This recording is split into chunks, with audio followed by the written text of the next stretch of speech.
강권사님 물 갖다 놔야 되겠네요. 누가복음 12장 56절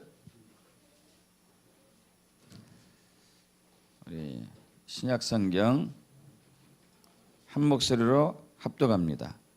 외식하는 자여 너희가 천지의 기상은 분간할 줄 알면서 어찌 이 시대는 분간하지 못하느냐. 여러분, 우리는 몇 주째 하나님의 다림줄에 정렬되어야 한다. 이 부분을 가지고서 여러 가지 말씀을 통해서 우리가 어떻게 하나님의 다림줄에 정렬되어야 되는가를 살펴보고 있습니다. 2016년 9월부터 본격적으로 하나님께서는 대한민국을 흔드시고 진동하고 계시죠. 그 목적은 예수님께서 이 땅에 왕으로 오시는 그 하나님 나라를, 예수 나라를 이 땅에 세우시려고 하는데, 이것을 거역하고 반역하는, 대적하는 악의 세력이 있는 것이죠. 사탄 마귀와 그의 귀신들, 또 그 사탄 마귀와 연합한 악한 임금들과 관원들, 관리들, 시스템들, 그 전략과 전술들을 파괴시켜주고자 진동을 보내시고 계시죠. 그래서 하나님은 소멸하는 불로 임하신다고 성경은 말씀하고 있습니다. 소멸하는 불로 임할 때에 두 가지가 나타난다고 했습니다. 하나는 한쪽은 부흥이 일어나고 한쪽은 심판을 받게 되는 것이죠. 그래서 우리는 하나님의 다림줄에 정렬되어야 되는데, 하나님의 다림줄에 정렬되려면은 우리 몇 주 전에는 우리가 성령을 따라 행해야 한다. 모든 우리의 삶과 신앙과 사역이 성령님을 따라간다는 얘기죠. 또 지난주에 나눴던 것은 제자도의 믿음이 있어야 된다. 제자도의 믿음이라는 얘기는 나를 부인하고 나의 십자가를 지고 주님을 따르는 것. 예수님이 제자들 그랬던 것처럼 우리도 역시 마찬가지죠. 그래서 제자와 그리스도인은 같은 뜻이라고 나눴습니다. 지난 시간은 제자도의 신앙에 대해서 나눴는데, 사도 바울이 고린도전서 11장 1절에 내가 그리스도를 본받는 같이 너희는 나를 본받는 자가 되라 에 대해서 나눴죠. 2000년 전 예수님 당시에 그리스도인들의 신앙과 또 500년 전 루터가 종교개혁하기 전에 그리스도인들의 신앙이 정말 달랐어요. 그래서 루터가 95개 조항의 반박문을 구텐베르크 성당 정로 앞에 딱 붙여놓고 우리는 이렇게 돌아가야 됩니다 했었죠. 그러나 당시 천주교 교황을 비롯한 가톨릭 교황을 비롯한 수많은 신부들과 관원들이 그 종교개혁 한 사람들을 핍박하고 죽이고 했었죠. 왜냐하면 자기들이 바른 신앙이라고 믿었으니까요. 그러나 그들은 거짓 신앙이었죠. 자, 지금은 우리는 어떠냐 이거죠. 2000년 전과 지금 우리를 비교했을 때 우리의 신앙은 어떤 것인가? 진짜 믿음인가? 아니면 500년 전 가톨릭처럼 가짜 믿음인지. 그래서 오늘도 그 부분에 연장해 가지고 우리 자신이 진짜 믿음인지 가짜 믿음인지 또 아는 것 중에 하나는 시대를 분별할 줄 아는 영적인 눈이 있는 자가 진짜 믿음이 됩니다. 시대를 분별할 줄 아는 영적인 눈. 오늘 우리 본문 말씀 다시 한번 읽어보겠습니다. 우리 여기 앞에 저기를 해놨는데 저걸 좀 해주실까요? 우리 준아 형제.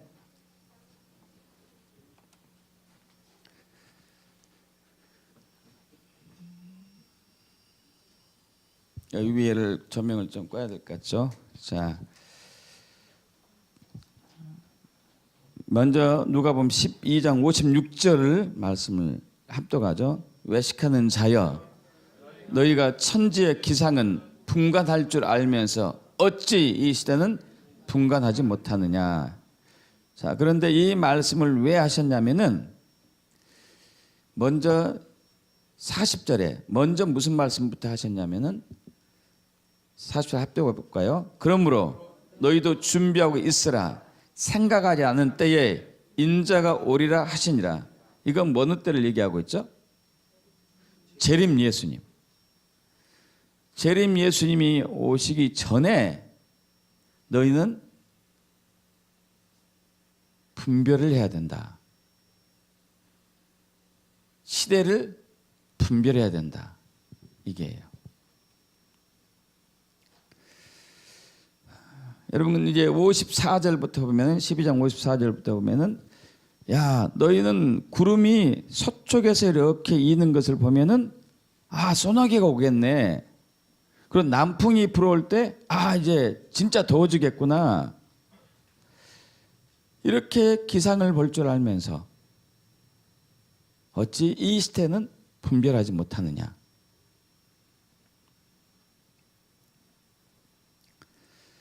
여러분 그 어부들이나 농부들 뭐 장사하는 분들도 마찬가지죠. 이분들은 기상에 굉장히 민감하잖아요. 씨를 심고 모내기를 하고 뭐 거름을 주고 별을 베고 추수하고 이런 모든 과정들이 기상과 밀접한 연관이 있기 때문에 또 고기 잡는 사람들도 마찬가지고 요즘은 제가 제빵에서 일하는 제빵사들도 기온에 민감하더라고요. 그 습도를 보면서 이렇게 물을 반죽할 때 조절하는 거. 여러분 옛날에 고대 티베트인들이 그 어쨌든 농사를 질 때는 기상을 잘 알아야 되니까 그들이 기상의 그 변화를 알기 위해서 어떤 것까지 했냐면요. 제가 이제 티베트에 관한 오래된 책을 읽은 적이 있었는데요.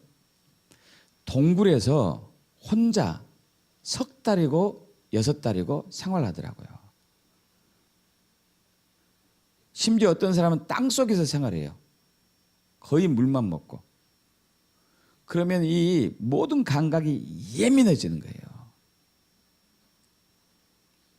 그래가지고 바람의 냄새를 맡고 아 며칠 후에 비 오겠다. 올해는 가물겠다. 이렇게 하면서 그 농사를 하는 데 있어서 많은 도움을 받았던 것이죠. 여러분 이러듯이 우리 그리스도인들은 시대를 분별하는 징조를 보고 분별하는 능력이 있어야 되는 것이죠. 뒤로 넘어가 봅니다. 자, 합독합니다. 마태복음 24장 3절. 예수께서 감람산 위에 앉으셨을 때에 제자들이 조용히 와서 이르되 우리에게 이르소서 어느 때 이런 일이 있겠사오며 또 주의 임하심과 세상 끝에는 무슨 징조가 있사오리까. 여러분 방금 우리가 그 전에 봤던 누가복음 12장과 마태복음 24장은 이제 동일한 내용을 가지고 제자들이 성경 저자가 적은 글입니다. 이게 좀 자세한 것은 마태복음 24장이죠. 자, 지금 이제 주의 임하심 재림에 대해서 얘기하고 있어요. 재림 때 그리고 이 세상 끝에 사실 세상이라는 단어는 번역기상 잘못되고 세대 끝이 됩니다. 세대 끝. 이 세대 끝에는 무슨 징조가 있습니까? 징조가 있습니까? 이 징조란 단어는 헬라로 세메이온인데 기적, 표적, 표시, 신호, 징후, 전조, 기사, 상징 이런 사인들이 있겠습니까?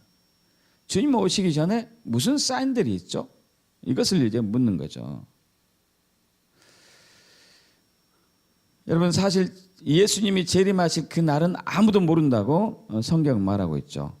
뒤로 넘어갑니다. 합독하죠. 그러나 그 날과 그때는 아무도 모르나니 하늘의 천사들도 아들도 모르고 오직 아버지만 아시나. 예수님도 모르신대요. 아무도 모르는 거죠. 그러는데 성경은 우리를 보고 깨어 준비하라고 말을 하고 있습니다. 뒤로 넘어가죠. 합독합니다. 이러므로 너희도 준비하고 있어라. 생각하지 않은 때에 인자가 오기 때문에. 자, 예수님께서 다시 오실 예수님께서 언제 올지 아무도 모르지만 나도 모르는데, 그러나 그 전에 내가 너에게 징조, 사인을 보낼 건데 준비하고 있어라. 깨어 있어라. 이 얘기인 것이죠. 왜 그러죠? 왜 사인을 보낼까요? 초림 예수 때는 그 얘기 안 했었어요. 초림 예수 때는 야, 내가 언제 올 텐데 너 이스라엘 백성들아 나를 맞을 준비하고 있어야 돼. 이 얘기는 하지 한 적 없습니다. 그러나 재림 예수 때는 이 얘기를 했어요. 왜 그럴까요? 왜 이 말씀하셨을까요?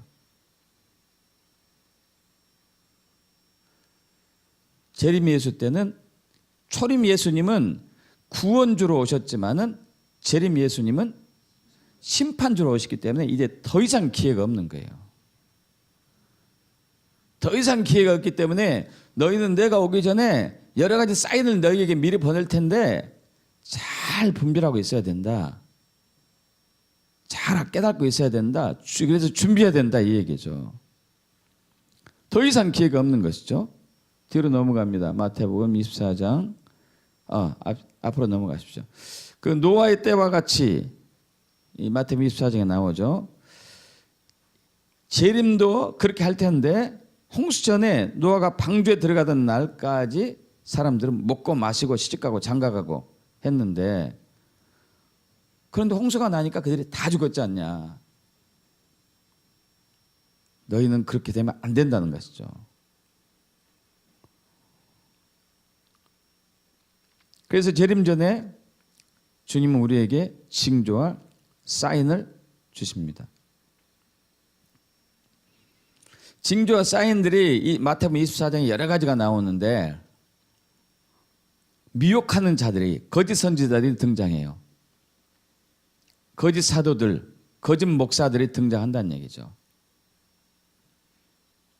그리고 난리가 나고 민족이 나라가 나라를 대적하고 치고 싸우고 지금 현재 그런 상황들이죠.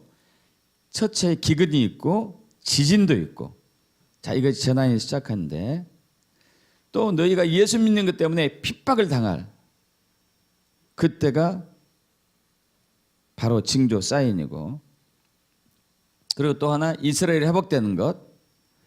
이스라엘이 회복됐습니다. 1948년 5월 14일. 그리고 적그리스도가 등장하는 것. 이 적그리스도는 아직은 등장 안 했어요.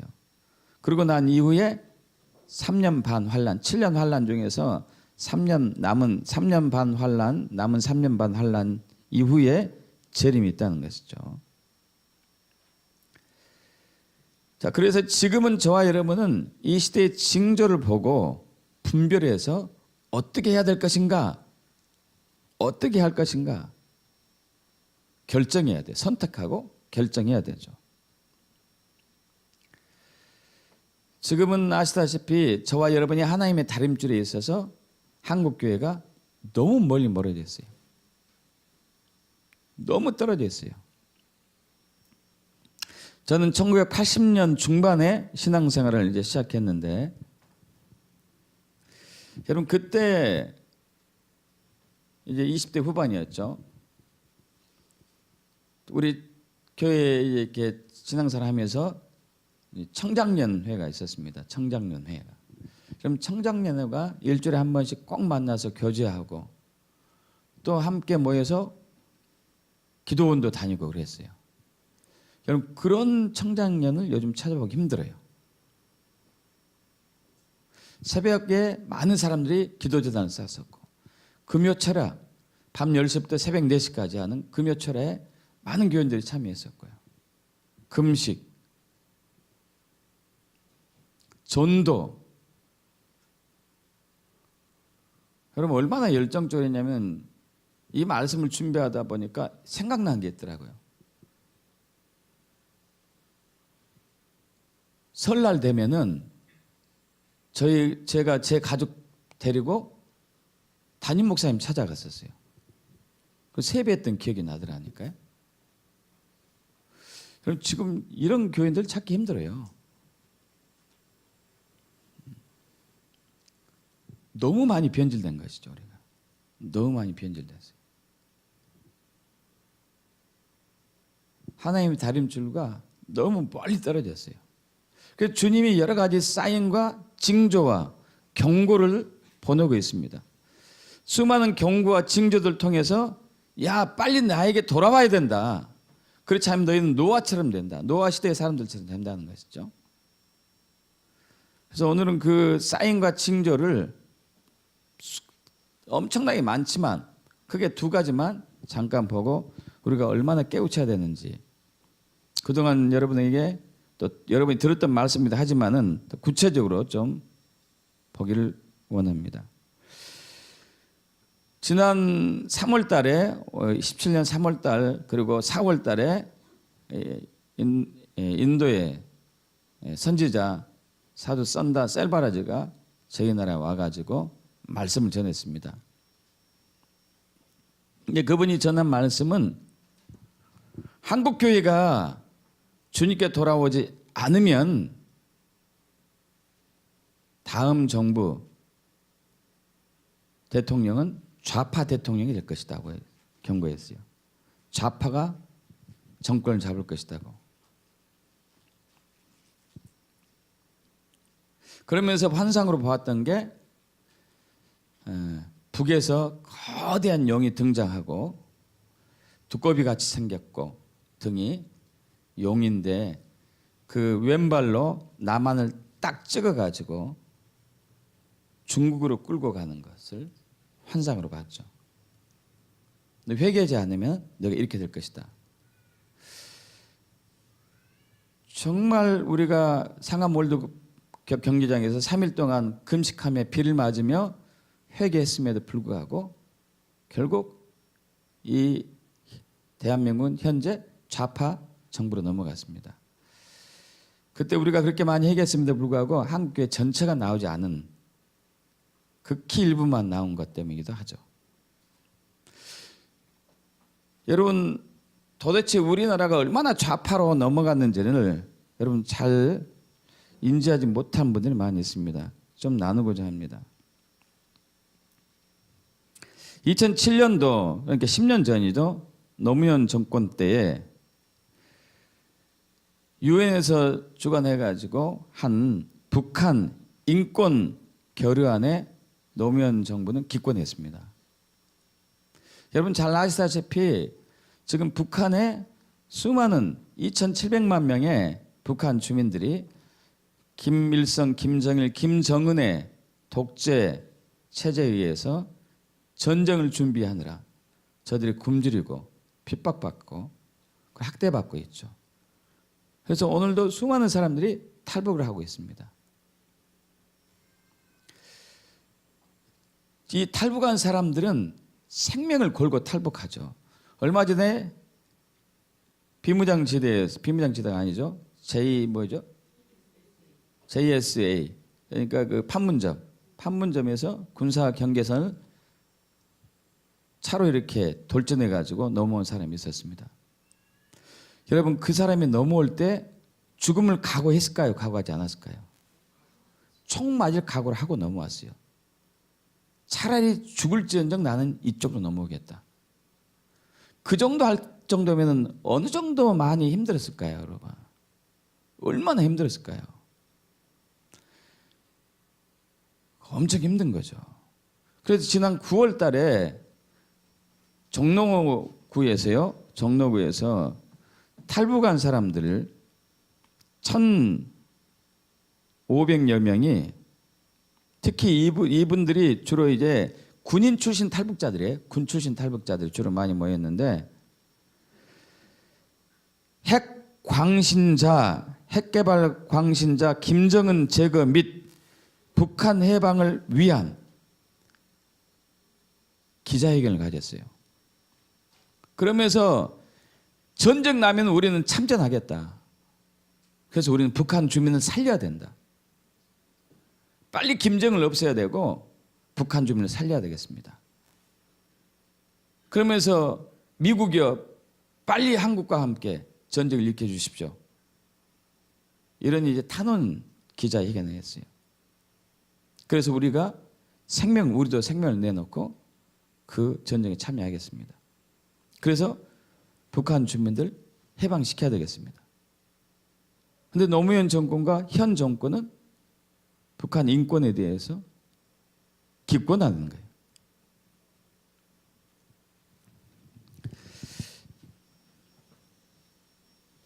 (17년 9월달) 올해 9월달이죠. 통일부에서 대북 인도 내년에 예산안이 3,360억 원을 북한에 주겠다고 예산을 짰어요. 그러니까 문재인 대통령이 야 부족하다, 늘려라. 1,100억을 늘려가지고 4,486억 원. 그중에 2,480억 원이 경제협력으로 들어가는데 작년에 1,389억 원이었어요. 근데 올해 이제 1,000억을 더 늘린 것이죠.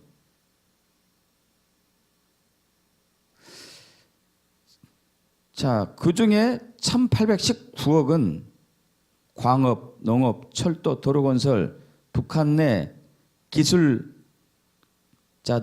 돈을 줘요. 북이 핵을 개발하기 직전에 있는데, 완성하기 직전에 있는데 더 열심히 하라는 의미로 주는 것처럼 우리는 지금 느껴질 수밖에 없는 것이죠.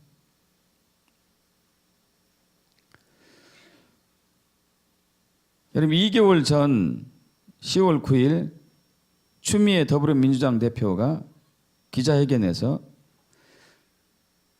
앞으로 우리나라도 헨리 조지처럼 토지를 국가가 소유하면 좋겠다.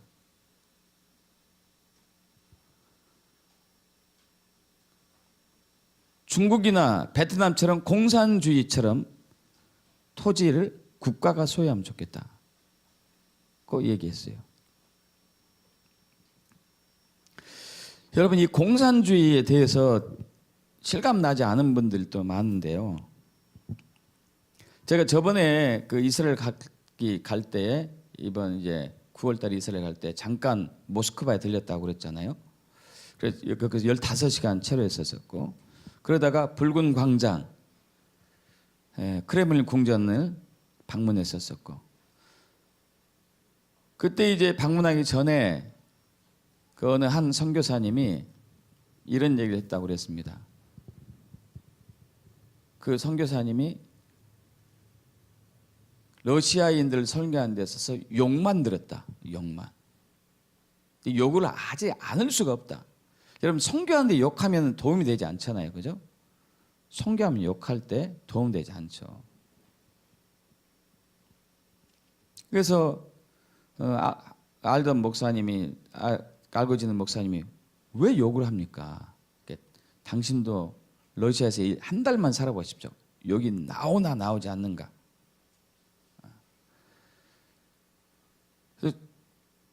예를 들면 이제 저번에 말씀드린 거 이거잖아요. 뭐 여기 교회를 청소한다 그러면 세 팀이 청소를 한다 그러면 한 팀은 뭐 청소기를 빨아들이고 한 팀은 걸레질하고 한 팀은 뭐 정리하고 한다면은 맨 마지막 팀이 이제 다 끝나고 가는데, 다 끝나고 맨 마지막 팀이 남았는데 교회 등이 켜졌다면은 당연히 끄고 가잖아요. 그죠? 끄고 가는데 내 소관이 아니면 안 끄고 가는 거예요. 여러분, 이게 공산주의 세뇌 교육 받은 사람들의 의식 구조가 그래요. 이 얘기를 제가 시골에 사는 제 손이 동서 형님에게 얘기했어요. 그 동서 형님 뭐 하는 분이냐면은 시골에 있지만은 시골에 있는 집을 개조해 가지고 원룸을 만들어서 이 외국인 근로자들에게 이렇게 이제 세를 주고 그 수입으로 살아가고 있는데 조선족들을 많이 쓴대요. 여러분 그런데 중국에서 온 조선족들이 똑같이 그렇게 하더래요. 자기가 할 일 외에는 다른 것은 전혀 신경을 안 쓰는 거예요. 서로 협력하고 도우고 이렇게 살아가야 되는데 그 외에는 전혀 커뮤니케이션이 안 되는 거죠. 그럼 이 공산주의의 전형적인 후유증이죠. 그런데 거기에 사는 사람 몰라요. 사실 자기들 그렇게 되는 건지 모르죠. 여러분 추미애가 그 얘기한 이유는 또 있긴 있어요. 부를 가진 사람이 너무 많이 가졌고 못 가진 사람이 너무 적게 가졌다는 거죠. 그래서 이것을 국가에서 사람들의 부를 끌어다가 나눠주자 이거예요. 그럼 여러분 가난한 사람 입장에서는 굉장히 좋아 보이죠. 여러분 그러지 않아요. 그러지 않습니다. 왜 그러지 않느냐? 가난한 사람도 뭐가 생기냐면은 의존도가 생겨요. 의존도. 내가 일을 하지 않아도 나는 편히 먹고 살 수 있다는 거잖아요. 그럼 진짜 멋있는 성공하는 삶은 그거예요. 내가 열심히 일해서 땀을 해가지고 뭔가를 이뤄가는 게 그거 진짜 성공이 아닐까요? 그러면 한국이 어떻게 해야 되느냐? 재벌들이 혹은 기업가들이 대기업이든 중소기업이든지 일자리를 많이 창출할 수 있도록 각종 규제를 좀 풀어줘야 돼요. 그런데 우리나라는 규제가 너무 많아요. 너무 많아. 그리고 이 기업들이 더 발전할 수 있도록 세법도 개정을 할 필요가 있다고 봐요. 예를 들면 이런 거예요. 여러분 지금 이제 기업이 자녀에게 재산 물려주면은 세금 얼마 내는지 아십니까? 상속 때 여러분 거의 50%예요. 그럼 한번 생각해 보십시오. 내가 1,000억 재산을 가지고 있어. 근데 이것을 500억을 줘야 돼. 여러분 어떻게 할 거예요? 한번 양심적으로 얘기하십시오. 500억 세금 내고 500억만 물려줍니까? 수단과 방법을 가지 않고 세금을 줄이려고 안간힘을 써요. 여러분 그렇게 기업체 넘겨주면 망해요. 기업체가. 여러분 그러지 않겠어요? 1,000억 재산을 가지고 막 다른 업체하고 막 이렇게 막 경쟁하면서 가고 있는데 500억을 싹 줬어. 이거 망하는 거지 이게 기업체가. 그럼 스웨덴 같은 경우는 굉장히 복지시설 잘 됐잖아요. 그럼 상속세 없습니다. 기업체들. 더 열심히 일해가지고 세금 많이 내라고. 더 많이 일자리를 만들어서 국민들에게 일자리를 제공하라고. 그러니까 이 한국은 기업체에 대한 규제가 너무 심하다 보니까 상속세법을 비롯해 가지고 규제가 너무 심하다 보니까 지금 이제 앞으로 또 그러잖아요. 최저임금제 올려야 되고 또 비고용 근로자들 또 고용직으로 해야 되고 정규직으로 해야 되고 비정규직을. 이러니까 감당할 수가 없으니까 지금 많은 기업체들이 동남아시아로. 여러분 그러면 일자리가 있어요 없어요 이게? 일자리는 줄어드는 거예요.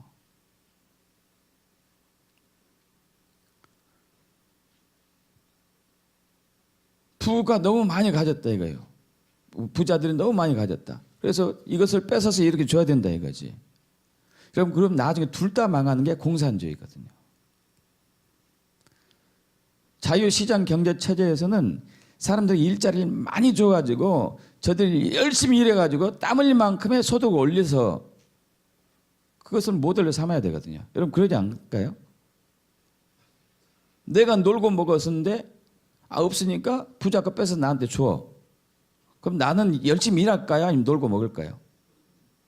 놀고 먹는 거죠. 이게 현 정부가 지금 계속 구사하고 있는 것들이에요.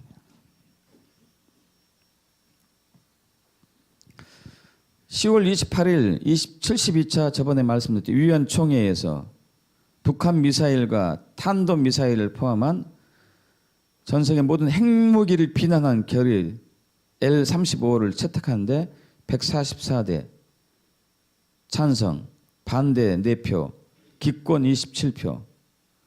한국이 기권했습니다. 이건 정말 창피한 일이에요. 창피한 일. 전 세계가 딱 합작해가지고 북한의 경제를 딱 틀어막아서 저들이 이제 핵을 그만 개발하고 손을 들고 대화로 나오게 하자. 한데 한국이, 당사자 한국이 기권했어요. 이거 국제사회의 망신이거든요. 이건 그만큼 북쪽으로 친북적으로 공산주의로 가자는 거죠. 10월 30일 강경화 외무부 장관이 상금 발언했다는 거 저번에 말씀드렸습니다. 사드 배치는 더 이상 하지 않겠다. MD 방어 미사일 설치하지 않겠다.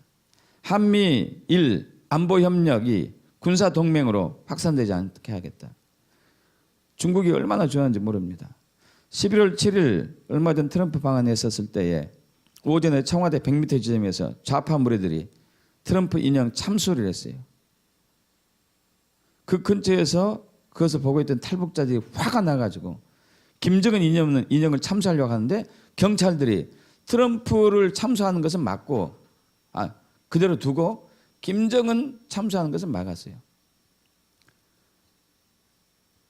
이거 말도 안 되죠. 며칠 전 트럼프 대통령과 문재인 대통령이 만나고 난 이후에 문재인 대통령이 중국의 리커창 총리하고 만났습니다. 만나고 난 이후에 윤영찬 국민소통 수석이 이렇게 얘기합니다. 사드 배치로 얼어붙은 양국의 관계를 복원하려고 하고 있다. 그래서 앞으로 우리는 중한 외교 관계를 돈독히 하겠다. 중한, 한중이 아니고 중한. 여러분 트럼프 왔었을 때 한미 관계로 얘기했지 미한 관계라고 얘기 안 했어요. 우리나라 정부에서는.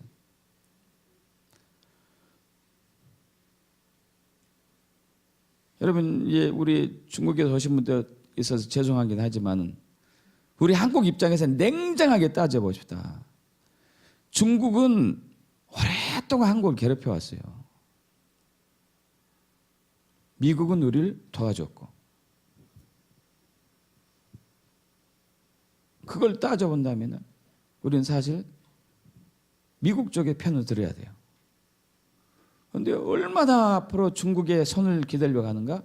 중한 관계라고 해요. 중한 관계. 이거 완전히 저자세인 것이죠. 중국이 무릎 꿇겠다는 얘기겠죠.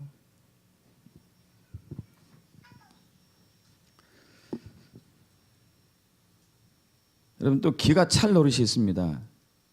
7월 9일 문재인 대통령이 독일을 방문했습니다. 퀘르바 재단에서 기자회견을 했어요. 사회자가 질문합니다. 무슨 질문했느냐? 문 대통령님, 자, 당신은 평소에 앞으로 나는 미국에 대해서 할 말을 하겠다 이렇게 주장하고 있습니다. 그렇다면은 지금 현재 한국이 북한의 핵 위협이나 전쟁 위협이 있는데 당신이 그렇게 할 말을 하게 되면은 한국과 미국의 관계가 어떻게 되겠습니까? 불편해지지 않겠습니까? 불편해지다 보면 한국의 국민들이 불안에 떨지 않을까요? 안보에 대해서? 앞으로 당신은 한국과 미국 관계를 어떻게 구상하고 계십니까? 물었더니 문재인 대통령이 제가 얼마 전에요 시진핑 주석을 만났거든요. 시진핑을 만나가지고 사드 문제 얘기했었고 앞으로 한중 관계를 원활하게 하고자 너절너절해가 30분인가 20분인가 얘기했어요. 그 순간 싸늘하게 얼어붙었어요. 아니 지금 사회자가 묻는 것은 뭐죠? 한미 관계를 묻는데 왜 한중을 얘기하냐고. 이걸 본 전 교육부 장관이 계속 문재인 대통령을 보고 있는 거예요. 이제 제발 나 좀 보셔, 나 좀 보셔, 나 좀 보셔. 그러다가 통역자가 이제 문재인 대통령의 발언을 통역하고 있는 동안에 마침 이제 봤어요. 보니까 이제 내가 올라가겠다. 그러니까 문재인 대통령이 끄덕하니까 올라가가지고 대통령 아까 지금 잘못 얘기하고 있습니다. 머리에 얼마나 중국이 이렇게 가로 딱 막혀 있으면은 아니 질문을 한미 관계를 물었는데 왜 한중 관계를 얘기하냐고. 이거 국제적인 망신을 어마어마하게 시켜버린 거죠.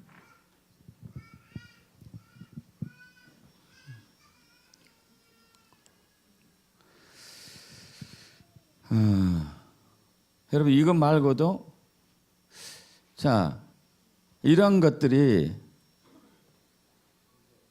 지금 이 정부가 좌편향으로 완전히 가고 있다는 증거 중에 하나인 것이죠. 청와대 많은 실세들이 종북 좌파, 주사파 이 사람들이죠. 여러분 제가 어떤 분은 그래요. 아니 목사님 그 정치적인 거 아니에요? 설교를 왜 정치적인 거 합니까? 저는 그게 아니고 우리가 500년 전 예레미야 시대로 가봅시다. 예레미야 시대 때 시드기야 왕 마지막 남유다 왕 때 바벨론이 쳐들어왔어요. 바벨론이 쳐들어오니까 시드기야 왕이 애굽에 사신을 보내가지고 우리 좀 도와주십시오 이렇게 얘기했어요. 이건 정치적이죠. 정치적. 그죠? 자 그러자 예레미야 선지자가 하나님께서 말씀하셨습니다. 여러분 애굽으로 가지 말고 바벨론에게 항복하십시오. 자 하나님만 빼면 지금 무슨 발언이에요 이게? 정치적 발언이에요. 정치적 발언. 그죠? 정치적 발언이라고요. 사드 선드 세드바라제가 우리에게 한 얘기가 뭐죠? 정치적인 얘기를 한 게 아니에요. 너희가 빨리 내게 돌아와라. 3월달 4월달은 너희가 회개치 않으면 내가 좌파 정부를 보낼 텐데 좌파 정부가 를 통해서라도 나는 너희를 괴롭게 해서 나에게 돌아오게 하겠다. 이것이 하나님의 뜻인 것이죠. 믿습니까 여러분? 그래서 당시에 사두선다 셀바리가 본 게 남쪽에서부터 막 붉은 개미, 노란 개미들이 때를 지어 막 올라오면서 사람들 막 물어뜯고 사람들 괴로워하는데 이때 남한의 동북부에서 거대한 쓰나미가 나와서 확 저들 썰어가지고 나라를 새롭게 하는 것. 이것을 이제 봤다고 그랬잖아요. 자, 주님이 원하는 것은 그거죠. 정치적인 것을 하든지 주변 무엇을 통하든지 우리가 주님께 돌아오게 되는 것을 주님이 원하는 것이잖아요. 지금 시대의 징조는 그거죠. 쌓이는 정치적인 상황을 통해서 현 정부가 좌파 정부로 자꾸 감을 통하여서 우리가 사유재산을 잃어버리고 자유를 잃어버리고 재산을 잃어버리고 권리를 잃어버리고 이런 이제 아픔 이런 고통 속에 직면해 있는데 너희가 그렇게 되지 않으면 빨리 내게로 돌아오라. 할렐루야. 빨리 내게로 와야 된다. 이게 주님의 뜻인 것이죠. 믿습니까 여러분?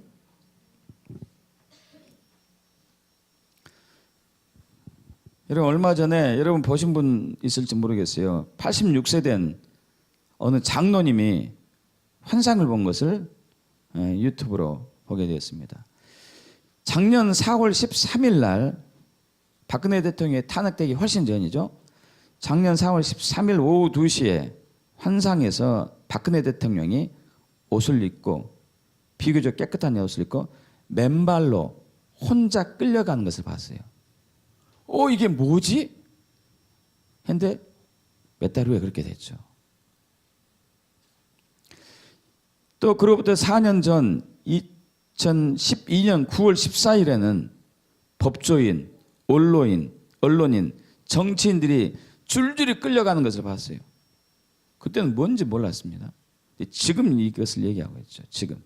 지금 그렇게 되고 있잖아요. 2002년 7월 달에 꽤 오래전 얘기예요. 그때 기도하러 산에 올라가는데 비가 엄청 쏟아지는 가운데 주님이 찾아오셨습니다. 자, 내가 너에게 말을 줄 텐데 네가 이 땅에서 더 이상 살고 싶지 않을 때 그때 말을 해라. 그러니까 이게 무슨 얘기냐면은 내가 너에게 준 말은 사람들이 믿지도 않을 거고 너를 죽이려고 할 거다. 죽을 각오를 하고 말을 해야 될 때가 올 거다. 그래서 이번에 지금 이 글을 올린 것 같아요. 이분이. 그러면서 올해 17년 4월 11일 무슨 환상을 봤냐면은 중국인들이 우리나라 산과 계곡을 빽빽이 무리지으면서 우리나라 남쪽으로 내려왔어요. 그러면서 우리나라 백성들이 중국으로 강제 이송되는 것을 보았고, 남과 북은 세 토막으로 나누어지고 한국이 세 개로 나누어져 가지고 중국 영토가 되고, 대한민국이 피땀 흘려서 모은 재산들이 다 중국으로 넘어가는 것을 봅니다. 강제로 이주된, 중국으로 이주된 한국 백성들이 사람 취급을 받지 못하고, 옛날에 우리 예전에도 그랬잖아요. 청나라 뭐 이런 나라들이 우리나라 사람들 다 이제 잡아가 가지고 괴롭히고. 그래서 이 장로님께서 주여 제발 그렇게 되지 않도록 우리를 국리로 여기시고 불쌍히 여겨주세요. 막 기도하는데, 너희들은 조상들이 겪었던 그 굶주림과 배고픔과 고통과 환난을 지금 이 시대는 당해보지 않았기 때문에 너희들은 신앙이 나에게 돌아서지 않는다는 거예요.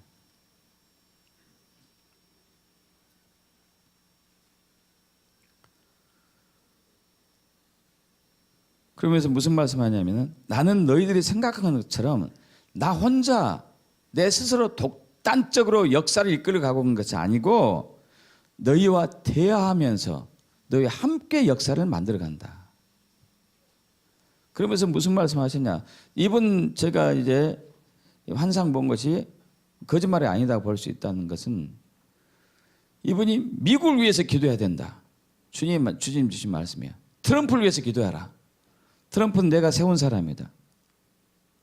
트럼프를 많이 해치려고 하는 사람이 많은데 내가 그를 보호하고 있지만 그를 위해서 기도해야 된다. 한국은 미국과 손을 잡아야 된다. 그리고 이스라엘을 위해서 기도해라. 이 장로님이 여기에 많이 열렸더라고요. 여기에. 자, 이러한 경고를 지금 주시고 계시잖아요. 그죠? 경고를 주시고 계세요. 이런 사인들을 주시고 계시고, 빨리 돌아오라고, 빨리 주님께 돌아오라고. 여러분, 또 하나 나누고자 하는 것은 이 지진, 포항에서 지진이 났습니다. 뒤로 넘어가 볼까요? 뒤로 더 뒤로 넘어가요. 더 뒤로. 자, 또 뒤로 넘어갑니다.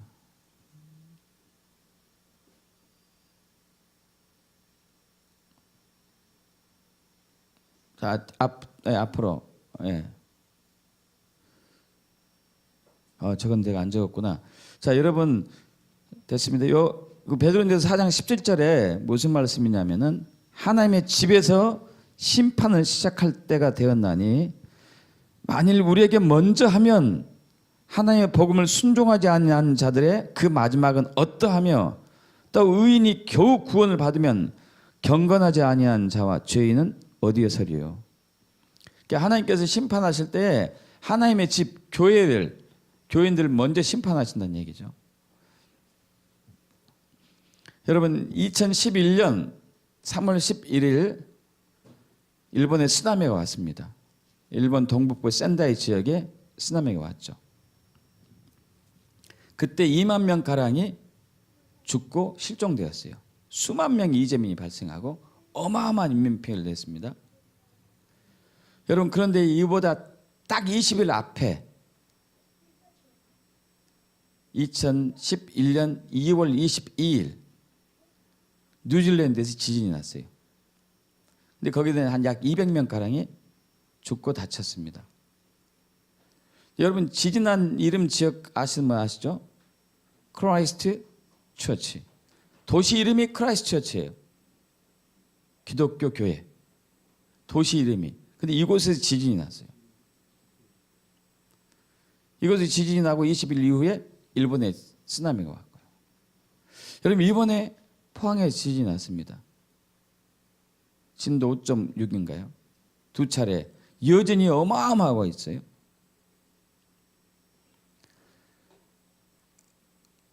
그리고 왜 하필이면 포항에 지진이 났을까요?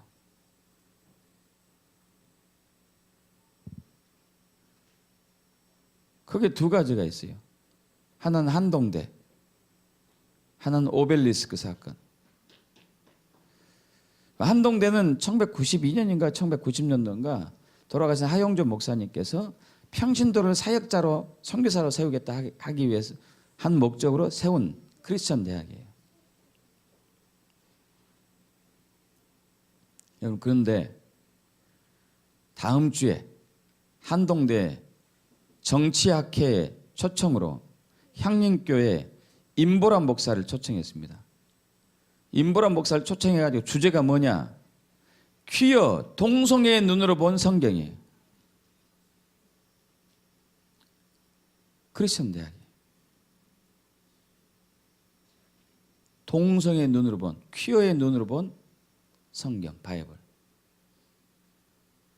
이번 지진 때문에 취소했어요. 다행히.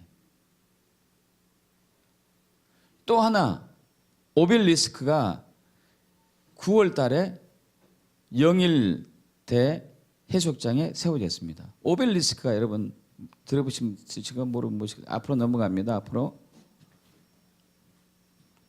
자, 뒤로 넘어가 보죠. 아까 이제 뒤로. 여러분, 포항 한동대 땅 갈라진 거. 또 앞으로 또 예, 여기 무너진 거. 포항 한동대가 피해가 굉장히 많았어요. 앞으로 넘어가죠. 오벨리스크, 이게 모형인데 지금 두 개를 영일대 해수욕장에 세웠어요. 축제가 벌어지고 있죠. 여기에 이제 지역에 막 여러 가지들 그려놓고, 여러분, 이 오벨리스크는 이 꼭대기가 피라미드고 이것은 이제 사각형으로 된 건데, 이거 워싱턴에 있는 겁니다. 세계 곳곳에 세워졌어요. 오벨리스크는 뭐냐면 바알 제단이에요. 바알 제단. 태양신 아세라 바알 제단.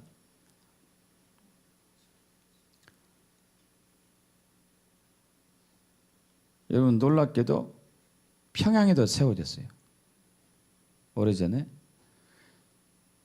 카톨릭 바티칸 궁전에도 정중하게 세워졌고, 바알 제단이 워싱턴 미국의 중심지에 세워졌고, 태양의 우리 포항의 영일대 해수욕장에 최근에 세워졌고요.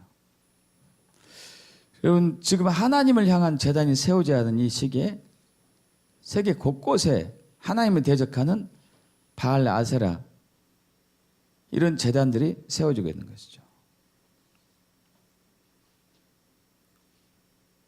자, 그래서 주님이 포항을 지금 흔드셨어요.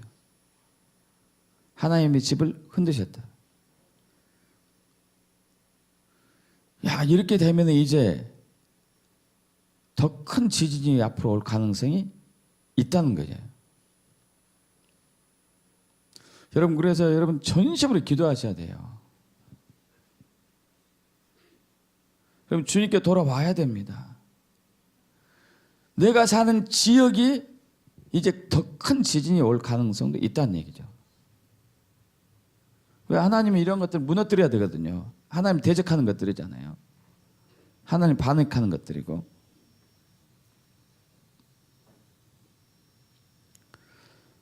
그러면 시대를 분별해야 돼요. 시대를 분별해야 돼요. 자, 뒤로 말씀 넘어갑니다. 뒤로.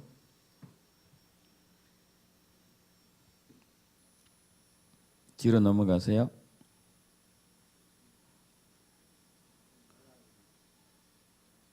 앞으로. 예. 외식하는 이거 뭐 외식하는 자여 읽어보겠습니다. 외식하는 자여, 너희가 천지의 기상은 분간할 줄 알면서 어찌 이 시대는 분간하지 못하느냐. 주의 임하심과 세상 끝에는 무슨 징조가 있사오리까. 여러분 지금 징조가 있습니까 없습니까?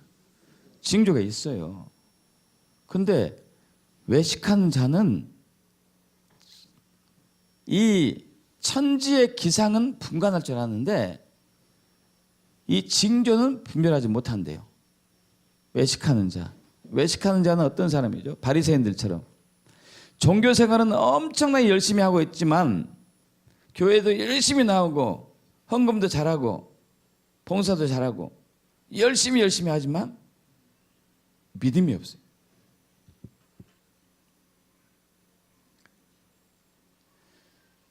천지의 기상은 분별할 수 있지만 영적인 징조는 분별하지 못한 사람이 외식하는 자가 되겠죠.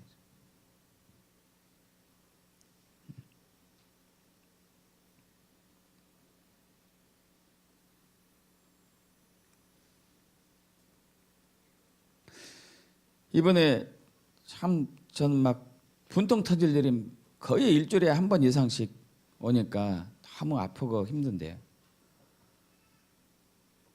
어제 우리 이제 목회자 영어 이렇게 모임 때 그저께 우리 감리교회에서 저는 참여하지 못했지만요. 종교세 때문에 토론이 벌어졌어요. 종교세. 종교세 문제 심각합니다. 교회에. 저는 오래전부터 얘기했습니다. 이 종교세는 국가가 교회를 목을 졸려고 만든 것이다고. 이게 실제로 드러났어요. 여러분 들으신 분 아시겠지만은 개신교의 종교세 목이 35가지, 천주교, 불교, 유교, 도교 한 가지에서 세 가지. 여러분 이렇게 되면은 이 큰 교회 목회자들은 비서가 있으니까 다행이지만 작은 교회 목회자들도 비서 있어야 돼요. 모든 세금 하나하나 다 적어야 돼요. 다 적어야 돼. 만약에 예를 들어 제가 이제 신방을 갔어요. 그럼 신방 간 건 저는 이제 다 교회 헌금합니다. 여러분 드린 헌금은 다 교회 헌금해요. 근데 어떤 목회자는 신방에서 받은 헌금은 자기가 갖는 사람도 있어요. 그것도 나는 불법이라고 생각하지 않습니다. 왜냐하면 그분이 수고한 것이기 때문에.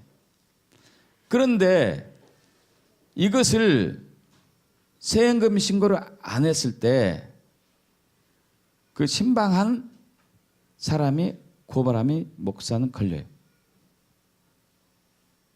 그러니까 모든 걸 적으셔야 돼. 이러면 목회 못해요. 작은 교회는. 자, 이걸 가지고 토론을 했는데 대다수 의견들이 수정해서 종교세를 내는 것으로 합시다. 여러분 종교세 내고 안 내고가 문제가 아니에요. 문제는 정부가 교회를 핍박하는 거거든요. 목을 매는 거예요. 유럽의 많은 교회들이 동성애 옹호로 넘어갔어요. 왜 동성애 옹호로 넘어갔냐면은 미국의 교회들은 성도들이 헌금 안 해요. 헌금하지 않고 세금으로 줘요. 세금으로. 정부에서 준다고요. 그 교회의 모든 것들을. 성도는 세금 헌금하지 않습니다. 자, 그러면은 정부에서는 그거예요. 동성애 옹호한 교회는 주고 동성애를 반대한 교회는 안 줘요. 모든 교회들이 동성애를 옹호하지 않을 수가 없어요. 교회를 하려면은. 이건 목을 딱 매는 거라니까요. 제가 분통 터진 게 거기서 어떤 목사님은 그랬대요. 종교세법 하게 되면은 대형 교회만 힘들지 우리는 괜찮아. 소형 교회들은 우리들은 여러 가지 이 세금을 내는데 취약하니까 오히려 정부에서 200만 원씩 한 1년에 보조 나올 거 이러면 우리 살림에 도움 되잖아. 여러분 이게 목사로 살 얘기일까요? 주님은 분명히 말씀하셨습니다. 나는 너희를 구워주는 자가 되게 하고 구임받지 않은 자가 되게 할 것이다. 아니 차라리 이 교회가 저기 힘든 교회를 도와주는 게 낫지. 어떻게 정부에다 손을 벌면서 여러분 예수 믿으시면 복 받습니다. 어떻게 얘기를 해요? 지나 복 받지. 저는 거지까지 살면서 정부 도움을 받으면서 무슨 복을 받아? 그 말도 안 되는 거지. 그 소리 듣는데 얼마나 열이 나는지. 이게 교회예요, 교회. 이게 말씀대로 되어지는 교회입니까? 교회 아니죠, 이게.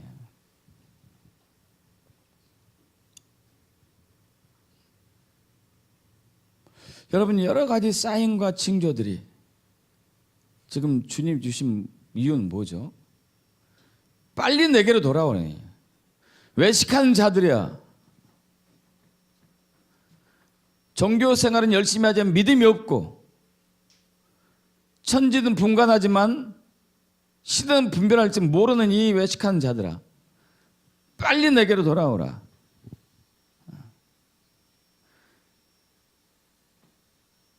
여러분 WCC가 적극적으로 지금 이제 교회를 힘들게 하고 있습니다.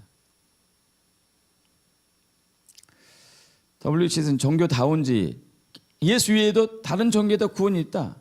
여러분 정말 그럴듯하게 보여요. 인본주의를 생각하면. 그런데 이것도 거짓말이죠. 왜냐? 여러분 한번 제가 이제 내년 1월 1일에 산으로 갈 겁니다. 가지고 10년 후에 10년간 돛 닦고 올 거예요. 돛 닦고 와가지고 내가 천지의 계시를 받았으니까 나를 믿으면 여러분 죄가 다 없어집니다. 하면 어떻게 할 거예요? 내가 종교 하나 만들어 가지고 이거 말이 됩니까 여러분? 말이 안 되잖아요. 우리의 죄는 예수의 피 외에는 씻음 받을 수가 없거든요. 오직 예수의 피만 우리를 구원을 이루게 하는 것이죠. 그분은 하나님이시기 때문에. 할렐루야. 근데 지금 이러한 거짓 신앙들이 막 확산되어 가고 있고, 여러분 NCCK라고 있어요. 한국기독교연합회, 한국기독교교회협회인가? 2014년에 그 사람 이름이 누군지 잃어버렸는데요.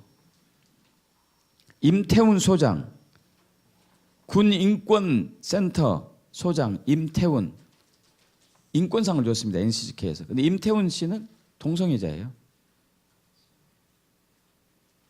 이거 말이 되는 거예요? 교회 단체에서 동성애자에게 인권상을 줬어요.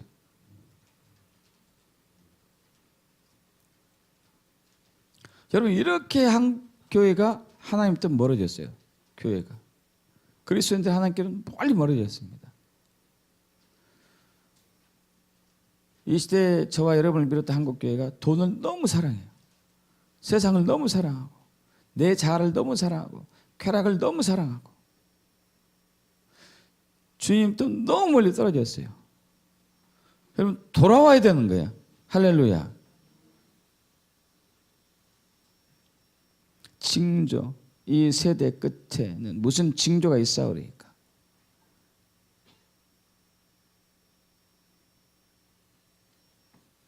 할렐루야. 이 시대는 분간한 이 시대란 단어를 좀 우리가 나누겠습니다. 시대. 이 시대란 단어 헬라어로 카이로스라고, 여러분 카이로스 들어봤죠? 카이로스. 헬라어에서 그 시간의 단어가 두 개인데 하나는 크로노스, 하나는 카이로스. 크로노스는 인간의 시간이에요. 지금 이제 12시 34분 또 1시간 전에는 11시 34분이었고 이 인간의 시간들 여러분 카이로스는 하나님의 시간이거든요. 하나님의 시간은 크로노스는 인간의 시간으로 이렇게 앞으로 이렇게 하는 거죠. 여러분 카이로스는 하나님의 시간, 하나님이 역사하는 시간, 하나님이 역사하는 시간. 여러분 하나님이 일하는 시간을 분별하는 거죠. 2000년 전 예수님이 초림하실 때 하나님의 시간이었어요. 그죠? 십자가에 못 박힐 때 하나님의 시간이 있고 재림할 때도 하나님의 시간이고 할렐루야 믿습니까? 이 시대의 표적들을 하나님의 시간의 징조들을 우리가 분별할 줄 알아야 된다는 얘기예요. 믿습니까 여러분? 그래서 주님이 이제 이러한 여러 가지 우리의 징계와 징조들과 경고의 사인들을 통해서 우리가 원하는 게 뭐죠? 뒤로 넘어갑니다. 합독합니다. 여호와의 말씀이니라 너희를 향한 나의 생각을 내가 아나니 평안이요 재앙이 아니니라 너에게 미래와 희망을 주는 것이니라. 할렐루야. 여러분 이 말씀은 예레미야가 언제 했느냐면은 이스라엘이 바벨론에게 폭삭 망했어요. 폭삭 망하고 3분의 1은 죽고 3분의 1은 기근 전염병에 죽고 3분의 1은 끌려가고 겨우 10%만 달랑달랑 본국에 남았습니다. 본국에 남은 예레미야가 사람을 통해서 바벨론의 포로로 끌려간 유다 백성들에게 이 말씀을 했어요. 하나님 말씀하셨다. 여러분 근데 어떤 처지라고요? 완전히 쫄딱 망하고 포로로 끌려간데 이 말씀하셨어요. 우리가 이해가 안 가요. 그러지 않습니까? 아니 쫄딱 망하기 전에 이렇게 해주시지. 왜 그런데 쫄딱 망하기 전에 이렇게 안 했을까요? 왜 안 했을까요? 말을 안 들었으니까.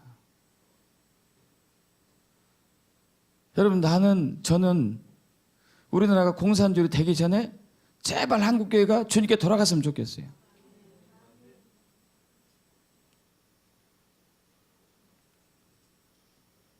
어마어마한 비극이 터지기 전에 거대한 지진이 터지기 전에 주님께 돌아갔으면 좋겠어요.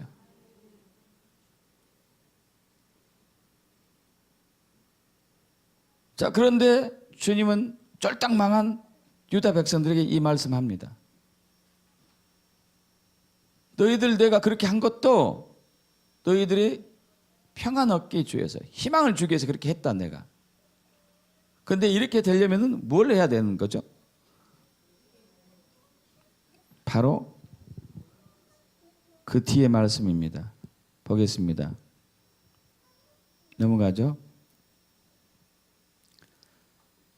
너희가 합동합니다. 내게 부르짖으며 내게 와서 기도하면 내가 너희들 기도를 들을 것이요 너희가 온 마음으로 나를 구하면 나를 찾을 것이요 나를 만나리라. 할렐루야. 여러분 이런 여러 가지 사인과 징조와 경고는 내가 너에게 평안을 주려고 하는데 현재 이 상태에서는 절대 평안이 없다. 내게로 와야 된다. 회개하고 내게 돌아와야 된다. 그렇지 않으면 너희에게 더 큰 징계를 때려서 내가 돌아오게 할 것이다. 그래도 말 안 하면 더 큰 징계를 칠 것이고 그래서 돌아오게 할 것이다.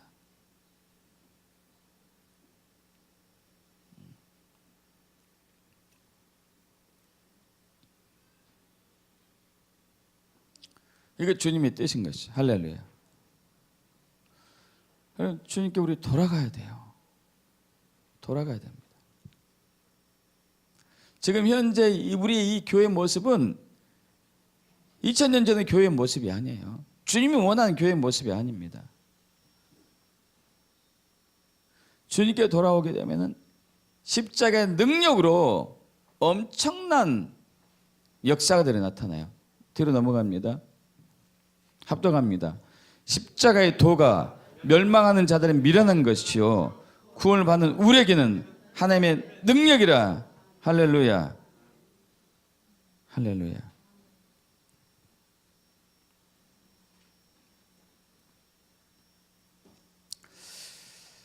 그럼 십자가의 복음이 예수님께서 고난당하시고 죽으시고 부활하신 이 복음, 이것을 우리가 진정으로 만났을 때 우리가 얼마나 큰 능력이 나타나는지.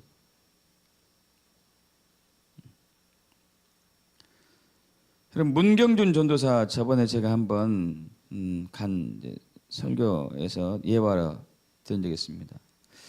이분이 전라남도 목포에서 좀 떨어진 신안군에서 태어났죠.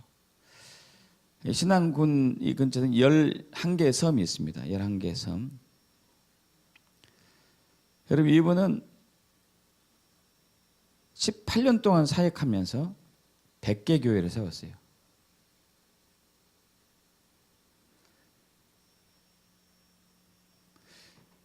이분이 17살에 결혼했습니다. 17살 때. 근데 집이 이제 어려웠던지 한글을 깨우치지 못하고 학교를 다니지 못한 채 결혼했어요. 결혼하고 보니까 남편이 자기를 좋아하지 않았어요.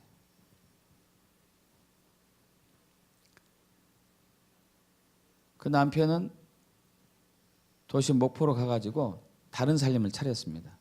애도 낳고.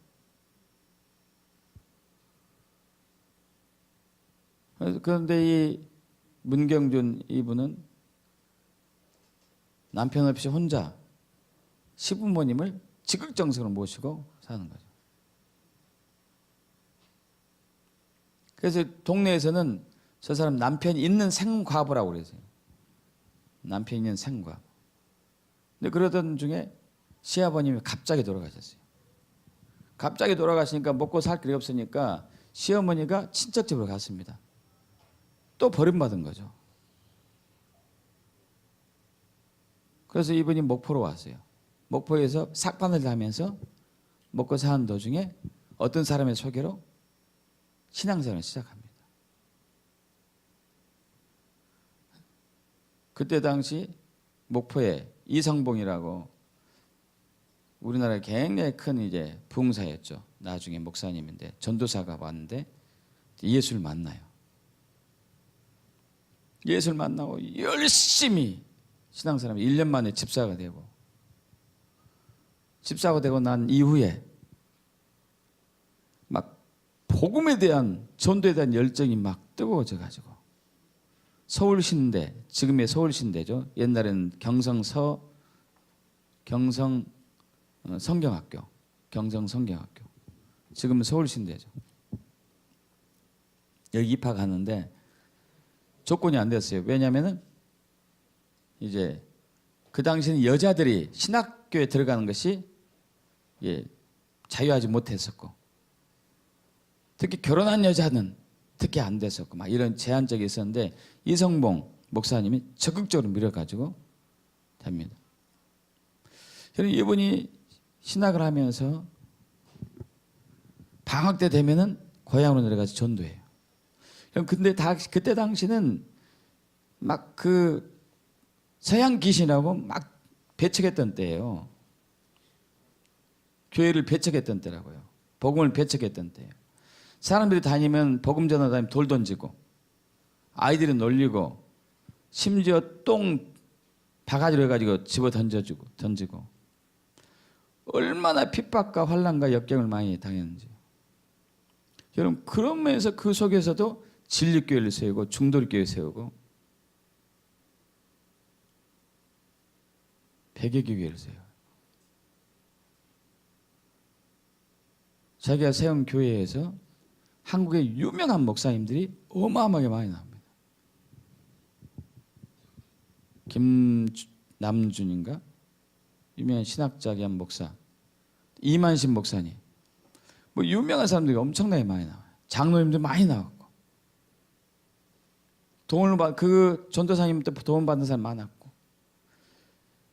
일제시대 때 그 신사참배에 참여하지 않는다 해가지고 모진 고문도 받고, 그걸 이기고 나니까 6.25 전쟁이 터지고 그 마을에 공산당 괴뢰군들이 북한 괴뢰군들이 쳐들어와가지고 괴롭히는데, 그때 이제 한국군이 들어와 가지고 그 마을을 다시 되찾으려 하니까 북한 괴뢰군들이 마을 사람들 다 모아놓고 죽창으로 다 찔러 죽이죠. 이때 1950년 11월 달인가 언젠가 여기서 이제 순교당하죠. 그러면서 찔림을 죽임 당하기 전에 죽인 사람이 그래요. 북한 괴뢰군이. 이 에미나이가 씨암탉이네. 많은 새끼를 낳네.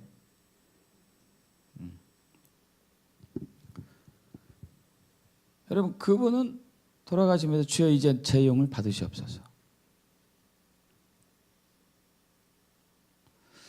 여러분 지금 이런 믿음 가진 사람 찾기 힘들다니까요. 왜 똑같은 복음인데 그러지 않죠? 우리가 주님을 너무 멀리 떠나 있는 거예요.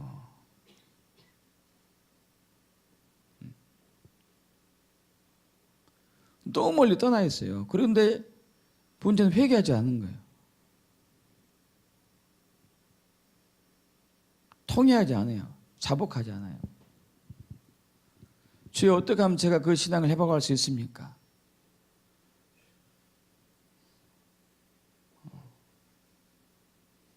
어떻게 하면은 우리 가정이 주님께 돌아갈 수 있겠습니까?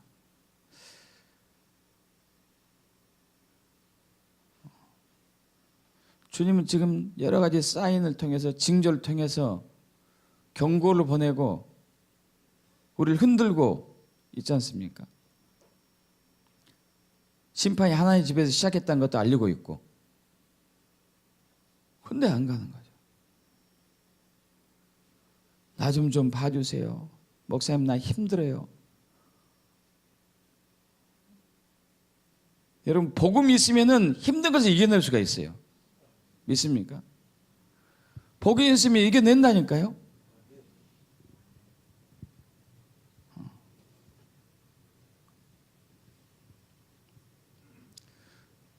우리 안에 예수가 있나 없나 한번 여러분 시험해 보십시오. 확증해 보셔봐요.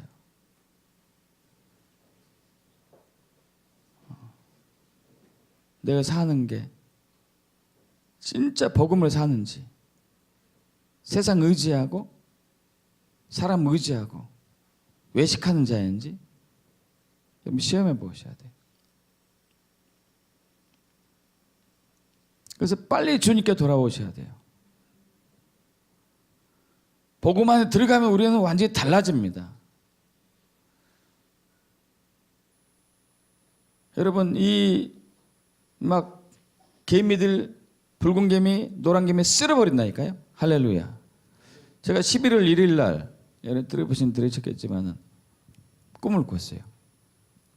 꿈을 꿨는데 무슨 꿈 꿨냐면 저희 집 한 구석에 장롱 밑에 개미들이 떼를 져서 우르르 지나다니다고. 이게 뭐야 하면서 막 이렇게 죽였습니다. 보이는 대로. 그래도 끝없이 나와서 장롱을 들어보니까 그 밑에 막 엄청나게 많이 있어요. 다 죽였는데 가운데 장롱 가운데 밑바닥에 아니 크기가 손바닥만 하네. 길이가. 개미가 딱 버티고 있어요. 개미가. 죽이려고 딱 하니까 어라 요놈이 고개를 바짝 들더니 집게처럼 생긴 입을 쫙 벌려서 나를 저를 물려고 그러더라고요. 이런 곤방진 놈이 있나 해가지고 가위로 가가지고 가위로 반을 잘라버렸어요. 그래도 분이 안 풀려가지고 세로로 가로로 2번 자르고 6동아리 되면 6동아리. 그랬더니 막 배에서 거품 나오더라고요. 거품에서 알들이 나오고 싹 죽여버렸지. 붉은 개미 노란 개미 복음이 있으면 죽일 수 있어요. 믿습니까? 여러분 시대가 점점 어려워지는 시기가 와요. 적그리스도 등장하면은 주님 말씀하십니다. 너희는 상대도 하지 마 도망가라고. 얼마나 악랄한지. 믿는 자가 적그리스도에게 넘어가지 않고 신앙으로 끝까지 견디며 구원에 이를 거예요. 지금은 그것을 위한 하나의 훈련이라고 저는 봐요. 좌파, 동성애, 이슬람, 종교세, 여러 가지 WCC 지금 훈련시키고 있는 거예요. 우리가 믿음으로 세워질 수 있도록, 믿음으로 세워질 수 있도록, 주님만 바라볼 수 있도록. 할렐루야.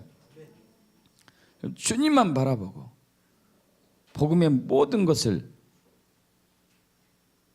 투자하면은 복음의 능력이 저와 여러분을 지키고 돌파하게 할 거예요. 그런 믿음을 갖기를 축복합니다. 그런 영적인 눈이 열리기를 축복합니다. 아멘. 우리 이 시간 기도하겠습니다. 기도. 여러분 기도할 때 한 5분 동안 우리 기도합시다. 주여, 이제 하나님께 주신 사인과 징조와 경고, 징계들을 제가 통하여서 제 자신이 믿음이 없음을 보게 해주시면 감사합니다. 저는 세상을 너무 사랑하고 돈을 너무 사랑하고 내 자신을 너무 사랑하고 쾌락을 너무 사랑하고 주님부터 너무 멀리 떨어져 있습니다.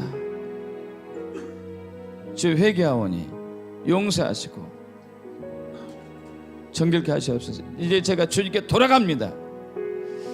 복음으로 돌아갑니다. 복음의 능력으로 살게 해주시옵소서. 우리 통성으로 주여 삼창하고 주여 삼창하고 기도하겠습니다. 주여, 주여, 주여.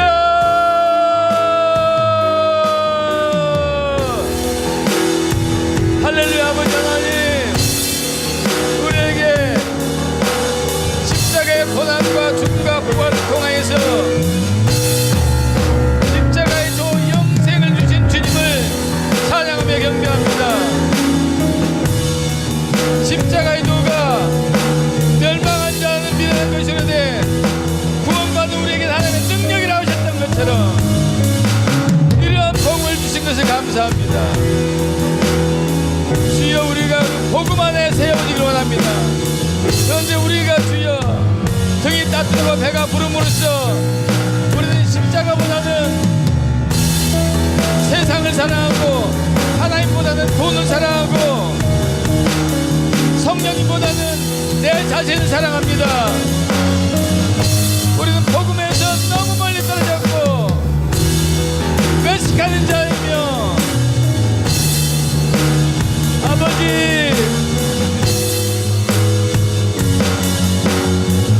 하나님께서 완전히 멀어져 있습니다. 하나님의 법에, 하나님의 말씀에 불복하고 순종하지 않고 있습니다. 이러한 죄를 회개합니다. 이러한 악을 회개합니다. 우리는 목이 곱고 마음이 강팍한 백성이라 피를 흘려도 춤을 추지 않고 곡으로 하여도 울지 않습니다. 이러한 우리의 완악함과 강팍함과 완고함을 회개하오니 당세의 백성들을 공의로 보시고 불쌍히 계시사 회개의 영을 부어주시옵소서. 우리 마음에 부드러운 마음을 주시고 선심으로 주님을 찾고 회개하며 주께로 돌아가게 하소서.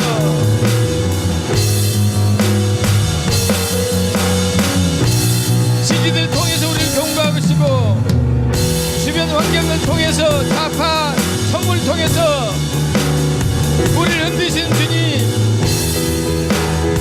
주여, 우리가 더 큰 환난과 더 큰 화를 당하기 전에 주님께 돌아가기를 원하나이다.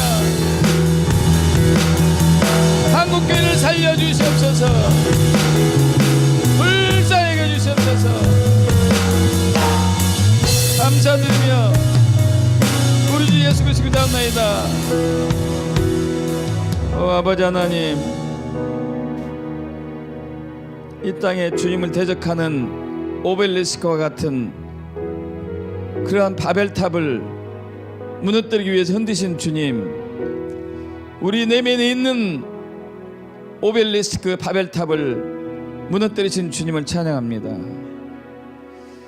이제 우리가 당신의 경고와 징계와 사인에 우리 자신이 주님부터 멀리 떠나 있음을 발견하고 주님께 회개하고 전심으로 주를 찾으며 돌아가고 결단하오니 우리 안에 복음을 주시옵소서, 십자가의 도를 주시옵소서, 제자도의 신앙이 회복되게 하시옵소서. 이 복음의 능력이 있으므로 모든 환난과 역경을 돌파하고 믿음을 지켜내게 할